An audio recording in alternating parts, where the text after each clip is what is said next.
अधूरा रात्रि क्लास उठाया है 17 जनवरी 1969।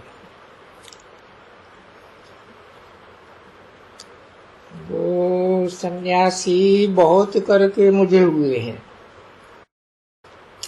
सन्यासी, उदासी, विद्वान, आचार्य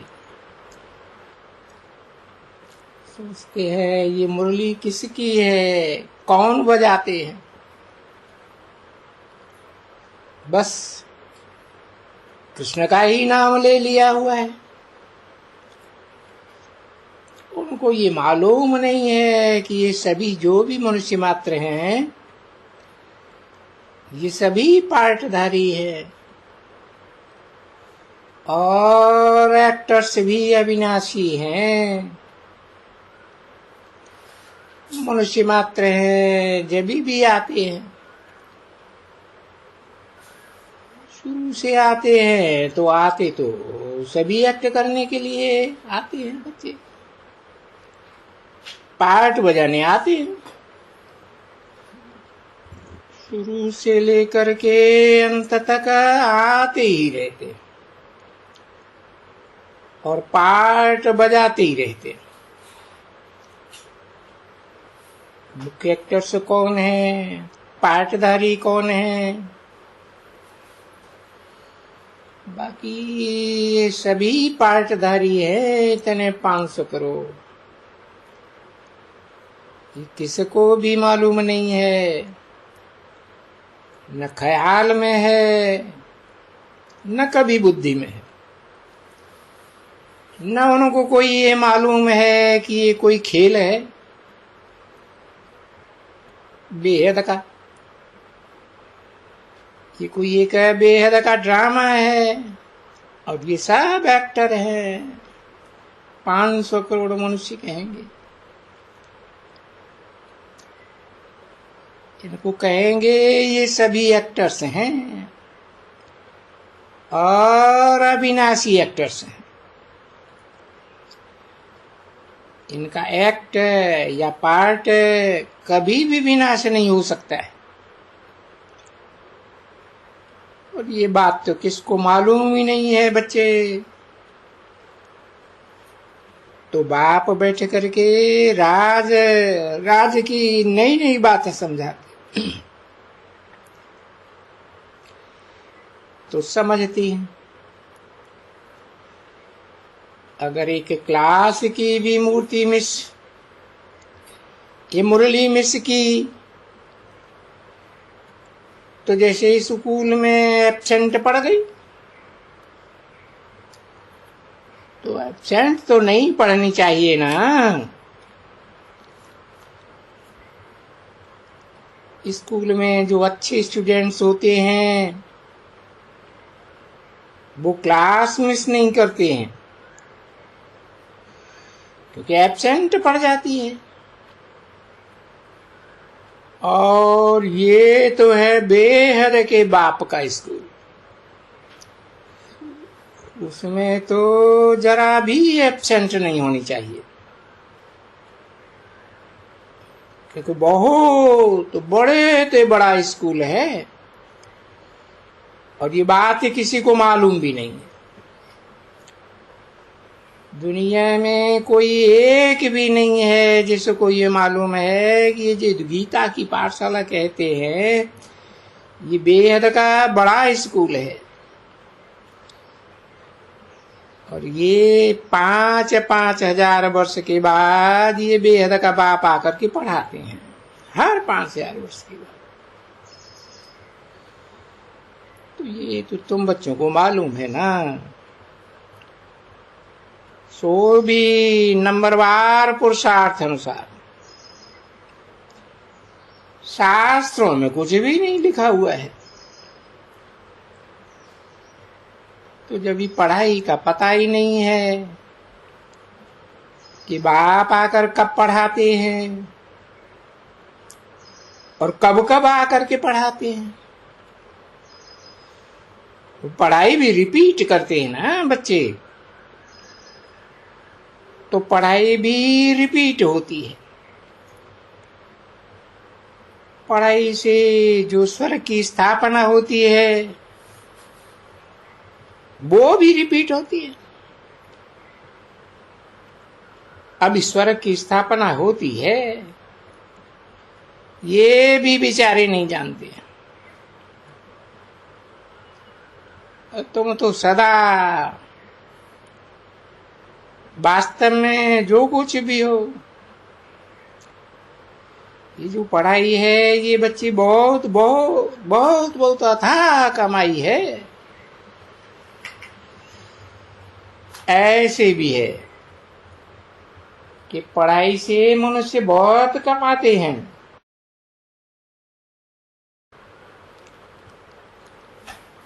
परंतु वो तो एक ही जन्म के लिए होती है ना बच्ची, फिर पढ़ना पड़े दूसरे जन्म में।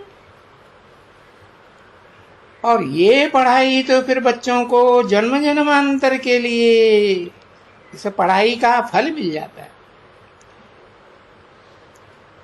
तो इस पढ़ाई को एक तो तुम पढ़ाई 1 सेकंड में भी पढ़ते हो, सिर्फ यही याद करते हो। इस सृष्टि के चक्कर को या झाड़ को, अभी झाड़ को जानने में कितनी देरी लगती है। तो तुम कोई भी बीज को हाथ में लियो, तुमको सारा झाड़ का ज्ञान हो जाएगा। तो ये भी एक दफा षष्टि रूपी झाड़ का ज्ञान सुना तो पक्का पड़ जाना है ना। पक्का नहीं पड़ता है, इसमें ये खूबी है एक। अरे बाबा ये कौन सी खूबी है जो हमारे दिल में भूल जाती है घड़ी घड़ी, और भूलने के कारण ही हमारे से कोई न कोई भूल हो जाती है। फिर जब बाबा को भूलते हैं और कुछ न कुछ भूल जरूर हो पड़ती है, परंतु ये अवस्था जो आनी चाहिए वो अभी तो नहीं आती है ना बच्ची। ये अवस्था आती है पिछाड़ी में, क्योंकि सारा इस विनाश का इस पढ़ाई से ताल्लुक है। जब तुम पढ़ करके पूरी करो और ये ज्ञान पूरा होवे ड्रामा के प्लान अनुसार, तब यहां तुम्हारी पढ़ाई पूरी हो और वहां लड़ाई शुरू।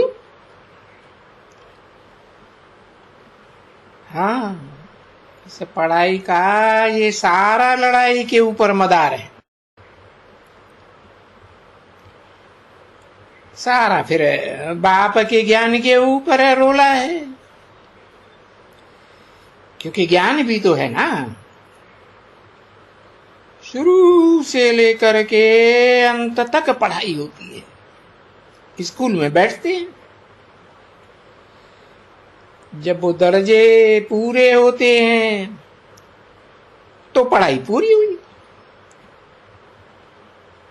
फिर चाहते हैं ऊपर का दर्जा पढ़ने का।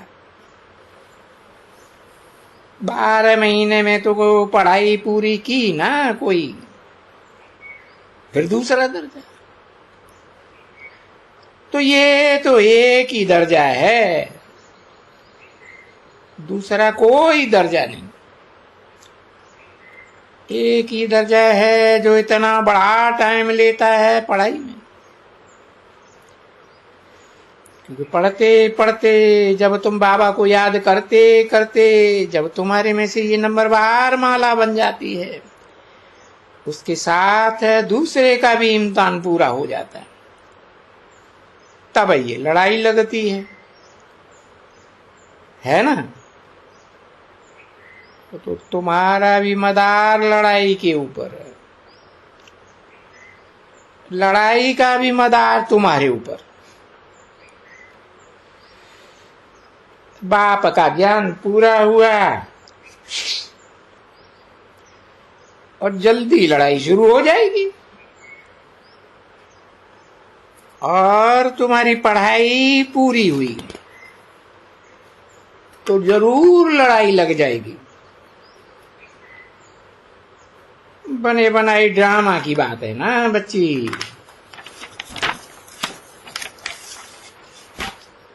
तो बाप बैठे करके ये सब बातें समझाते हैं।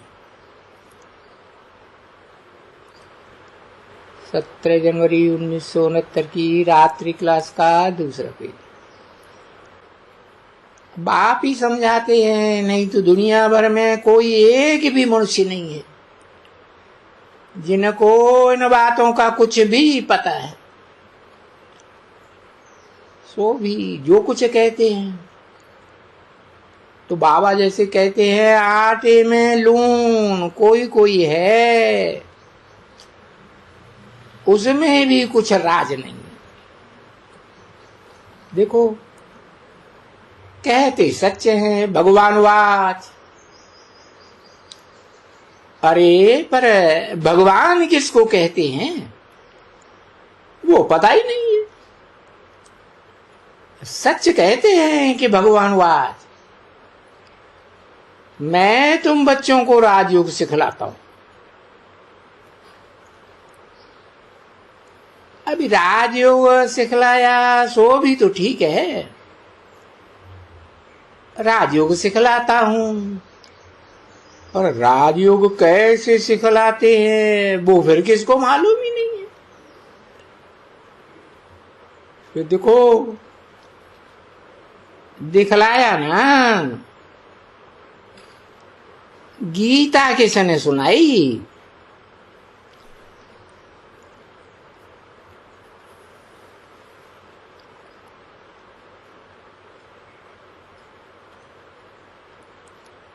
ज्ञान किसने सुनाया? ये राजयोग कैसे सुनाया? रिंचक भी मालूम नहीं है। तो नई बात है ना बच्ची एकदम। शास्त्रों में सभी है ये, और वो सब हैं झूठी बातें। तो मेहनत लगती है बच्चों को भी, उसमें भी सबसे जास्ती मेहनत लगती है बाप की याद में। क्योंकि यहाँ आत्मा को ऐसे भी नहीं है कि कोई सतयुग में किसको वो कोई बैठे करके अपन को आत्मा समझ करके और दूसरों को भी आत्मा समझते हैं। नहीं, वो बात वहां भी नहीं है। ऐसे मत समझो कि वहां आत्मा अभिमानी, देह अभिमानी, आत्मा अभिमानी है। यह अभिमानी देह अभिमानी नहीं है। नहीं, वहां भी देह अभिमानी होते हैं। समझा ना? क्योंकि देह के अभिमान बगैर ये कारोबार सभी चल नहीं सकता। तो इस समय में सिर्फ तुम देही अभिमानी बनते हो, क्योंकि बाप को याद करना है। अपन को आत्मा समझे, बाप को याद करना। फिर कभी भी तुमको ये कोई कहने वाला भी नहीं है सिवाय बाप के कि अपन को आत्मा समझो और बाप को याद करो। कभी भी कोई भी नहीं कहेगा। सिर्फ अभी बाप कहते हैं, फिर तो कोई भी नहीं कहेगा तुमको। न देवताएं ये अक्षर सुनते हैं, न कोई शूद्र सुनते हैं। सिर्फ तुम ब्राह्मण सुनते हो। ये भी क्यों होता है कि आत्मा को परमात्मा की याद से ये पाप कटने के हैं। भले कोई कोई समझे कि अच्छा भाई बात तो मुख से करे, सो तो कृष्ण ही करेगा ना। चलो, परंतु बाप को याद करने, शिव बाबा को याद करने बगैर पाप तो नहीं कटेंगे। कृष्ण को याद करने से तो किसका पाप नहीं कटता है। नहीं तो मूल जो बात है और जिसमें विघ्न है सो सिर्फ याद में है। ओम शांति।